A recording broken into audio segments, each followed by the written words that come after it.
Chapter 11. To the surface? You mean we're trapped? Said Bigman with horror. You can put it that way, said Lucky coolly. You can also say that we're safe if you want to. Certainly we're safer here than anywhere on Venus. Nobody can do anything to us physically with that mountain of dead meat over us. And when the generators are repaired, we'll just force our way out. Bigman, get at those generators. And Evans, let's pour ourselves some coffee and talk this thing over. There might not be another chance for a quiet chat. Lucky welcomed this respite, this moment when there was nothing to be done but talk and think. Evans, however, was upset. His china blue eyes crinkled at the corners. Lucky said, "You look worried." "I am worried. What in space and time do we do?" Lucky said, "I've been thinking about that. It seems to me that all we can do is get the V-Frog story to someone who's safe from any mental control by them." "And who's that?" "No one on Venus, that's for sure." Evans stared at his friend. "Are you trying to tell me that everyone on Venus is under control?" "No, but anyone might be. After all, there are different ways in which the human mind can be manipulated by those creatures." Lucky rested one arm over the back of the pilot's swivel and crossed his legs. "In the first place, complete control can be taken for a short period of time over a man's mind. Complete control. During that interval, a human being can be made to do things contrary to his own nature. Things that endanger his own life and others. The pilots on the coaster, for instance, when Bigman and I first landed on Venus."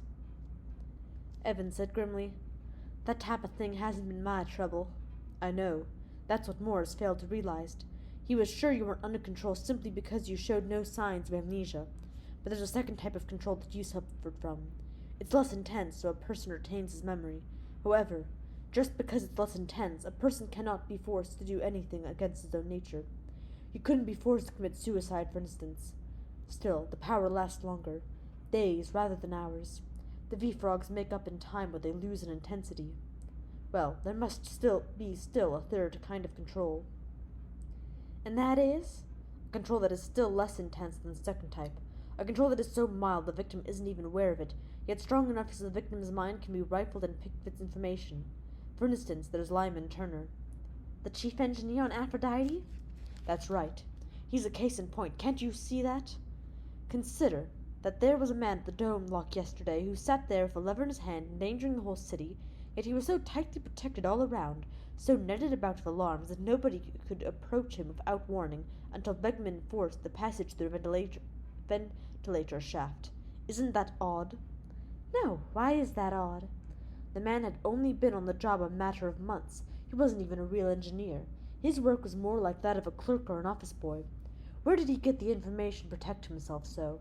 How could he possibly know the system, the force, and the power system in that section of the dome so thoroughly?" Evans pursed his lips and whistled soundlessly. "Hey, that is a point!" "The point didn't strike Turner. I interviewed him on just that matter before getting on the Hilda. I didn't tell him what I was after, of course. He himself told me about the fellow's inexperience. But the incongruity of the matter never struck him. Yet who would have the necessary information? Who but the chief engineer? Who better than he?" Right. "Well then, I suppose Turner was under very gentle control. The information could be lifted out of his brain. He could be very gently soothed into not seeing anything out of the way in the situation. Do you see what I mean? And then Morris." "Morris, too?" said Evans, shocked. "Possibly. He's convinced it's a matter of Syrians after yeast. He can see it as nothing else. Is that a legitimate misjudgment, or is he being subtly persuaded? He was ready to suspect you, Lou, a little too ready. One councilman ought to be a little less prepared to suspect another." "Space! Then who's safe, Lucky?" Lucky stared at his empty coffee cup and said, "No one on Venus. That's my point. We've got to get the story and the truth somewhere else." "And how can we?" "A good point. How can we?" Lucky Starr brooded over that. Evans said, "We can't leave physically. The Hilda's designed for nothing but ocean. It can't navigate the air, let alone space. And if you go back to the city to get something more suitable, we'd never leave it again." "I think you're right," said Lucky. "But we don't have to leave Venus in the flesh. Our information is all that needs to leave." "If you mean ship's radio," said Evans, "that's out too. The sub we've got in this stub is strictly intravenous. It's not a sub-etherix, so it can't reach Earth. Down here, as a matter of fact, the instrument won't reach above the ocean. Its carrier waves are designed to be reflected down from the ocean's surface so that they can get distance. Besides that, even if we could transmit straight up, we couldn't reach Earth. I don't see that we have to, said Lucky. There's something between here and Earth that would do just as well. For a moment, Evans was mystified. Then he said, You mean the space stations? Surely. 2 space stations circle Venus.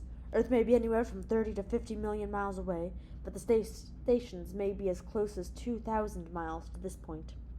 Yet there can't be V-frogs on the stations, I'm sure.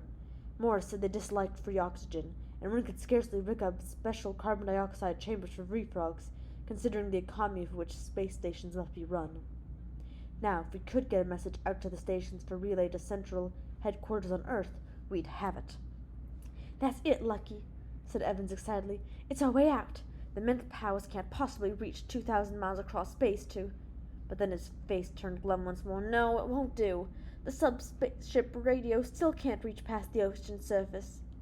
Maybe not from here, but suppose we go up to the surface and transmit from there directly into the atmosphere. Up to the surface? Well, but they are there, the V-frogs. I know that. We put a control. Will we? Said Lucky. So far they never tackled anyone who's known about them, known what to expect and made up his mind to resist it. Most of the victims were completely unsuspecting. In your case, you actually invited them into your mind, to use your own phrase. Now that I'm not unsuspecting, and I don't propose to issue any invitations. Can't do it, I tell you. You don't know what it's like. Can you suggest an alternative? Before Evans could answer, Bigman entered, rolling down his sleeves. All set, he said. I guarantee the generators. Lucky nodded and stepped to the controls while Evans remained in his seat, his eyes clouded with uncertainty. There was the churning of the motors again, rich and sweet. The muted sound was like a song, and there was that strange feeling of suspension and motion under one's feet that was never felt on a spaceship. The Hilda moved through the bubble of water that had been trapped under the collapsing body of the giant patch and built up speed. Bigman said uneasily, How much running do we have? About half a mile, said Lucky. And if we don't make it, muttered Bigman, what if we just hit it and stick, like an axe in a tree stump? Then we pull out and try again, said Lucky. There was silence for a moment, and Evans said in a low voice, Being closed in under here under the patch, it's like being in a chamber. He was muttering, mumbling, half to himself. In a what? Said Lucky. In a chamber, said Evans, still distracted. They build them on Venus. The little transite domes under sea-floor level, like cyclone shelters, bomb shelters on Earth. There's supposed to be protection against incoming water in case of a broken dome, say by a Venus quake. I don't know that a chamber has ever been used, but the better apartment houses always advertise that they have chamber facilities in case of emergency. Lucky listened to him, but said nothing. The engine pitch rose higher. Hold on, said Lucky. Every inch of the Hilda trembled, and the sudden, almost irresistible deceleration forced Lucky hard against the instrument panel. Bigman's and Evans's knuckles went white, and their wrists strained as they gripped the guardrails with all their strength. The ship slowed, but they did not stop. With the motors straining and the generators protesting in a squeal that made Lucky wince in sympathy, the Hilda plowed through skin and flesh and sinew, through empty blood vessels and useless nerves that must have resembled 2-foot thick cables. Lucky, jaw set and grim, kept the drive rod nailed at a maximum against the tearing resistance. The long minutes passed, and then, in a long churn of triumphant engine, they were through the monster and out once more into the open sea. Silently and smoothly, the Hilda rose through the murky carbon dioxide-saturated water of Venus's ocean. Silence held the three, a silence that seemed enforced by the daring with which they were storming the very fortress of Venus's hostile life form. Evans had not said a word since the patch had been left behind. Lucky had locked ship controls and now sat on the pilot's swivel, with fingers softly tapping his knee. Even the irrepressible Bigman had drifted glumly to the rear port with its bellying, wide-angle field of vision. Suddenly, Bigman called, "Lucky, look! We're there! Look there!" Lucky strode to Bigman's side. Together they gazed in silence. Over half the field of the port there was only the starry light of small phosphorescent creatures, thick and soft, but in another direction there was a wall, a monstrous wall, glowing in smears of shifting color. "Do you suppose that's the patch, Lucky?" asked Bigman. "It wasn't shining that way when we came down here, and anyway, it wouldn't shine after it was dead, would it?" Lucky said thoughtfully, "It is the patch in a way, Bigman. I think the whole ocean is gathering for the feast." Bigman looked again and felt a little ill. Of course, there were hundreds of millions of tons of meat there for the taking, and the light they viewed must be the light of all the small creatures of the shadows, feeding on the dead monster. Creatures darted past the port, moving always in the same direction. They moved sternward, toward the monstrous carcass the Hilda had left behind. Preeminent among them were arrowfishes of all sizes. Each had a straight white line of phosphorescence that marked its backbone. It wasn't a backbone, really, but merely an unjointed rod of horny substance. At one end of that white light was a pale yellow V that marked the head. To Bigman it looked indeed as though a countless swarm of animated arrows were swarming past the ship, but in imagination he could see their needle-rimmed jaws, carnivorous and ravenous. "Great galaxy," said Lucky. "Sands of Mars," murmured Bigman. "The ocean will be empty. Every blasted thing in the ocean will be gathered into this one spot." Lucky said, "At the rate those arrowfish must be gorging themselves, the thing will be gone in 12 hours. Evan's voice sounded from behind them. "Lucky, I want to speak to you." Lucky turned. "Sure, what is it, Lou?"